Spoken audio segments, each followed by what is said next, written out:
চুল লম্বার ঘন করতে চাও কিন্তু প্রতিদিন চাল ধোয়া জল ফেলে দাও, তাহলে দাঁড়াও, এই ভুলটা ভুলেও করো না। কেন কি আজকে একটা ঘরোয়া পদ্ধতি এমন বলে দেব যেটায় চাল ধোয়া জল দিয়েই আমাদের চুল হবে লম্বা ও ঘন। তাই এখানে আমি প্রথমেই 1 বাটি চাল নিয়ে নিয়েছি আর সেটাকে সারা রাত জলে ভিজিয়ে রেখেছি। যতটা চাল নিয়েছি তার ডবল জল নিয়ে নিয়েছি। আগের দিন রাত্রিবেলায় চালটা যখন ভেজাবো তখন কিন্তু একবার চালটা ধুয়ে নোংরা জলটা ফেলে দেব, যাতে যত নোংরা আবর্জনা চালে লেগে থাকবে সেটা ফেলে দেওয়াই ভালো। পরের দিন সকালবেলায় চাল থেকে জলটা আলাদা করে দেব। তারপরে 2 চামচ অ্যালোভেরা সেই জলের সঙ্গে ভালো করে মিশিয়ে নেব।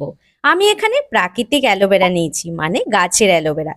তোমরা প্রোডাক্টিভ অ্যালোভেরাও ইউজ করতে পারো। এই জলটা আমরা মাত্র 7 দিনের জন্যই তৈরি করে রাখবো। আর তৈরি করা জলটা কিন্তু ফ্রিজেই রাখতে হবে। আর জলটা তৈরি হয়ে গেলে একটা স্প্রে বোতলে আমরা এটাকে রেখে দেব। যদি স্প্রে বোতল না থাকে কি করবে ভাবছো তো?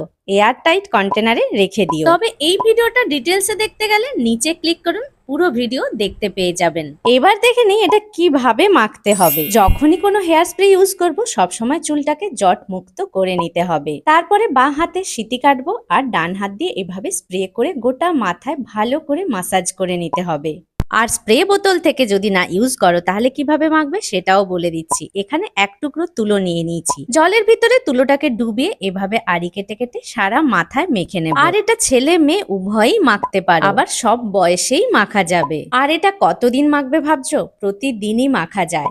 আর এটা মাখার পরে কোনো রকম শ্যাম্পু করার কোনো প্রয়োজন নেই। রাত্রিবেলা মেখে পরের দিন স্নান করবে, সেটা হলে খুবই ভালো হয়। কিন্তু যাদের একটু ঠান্ডা লাগার ধাত আছে তারা 1 ঘন্টা আগে মেখে রেখো।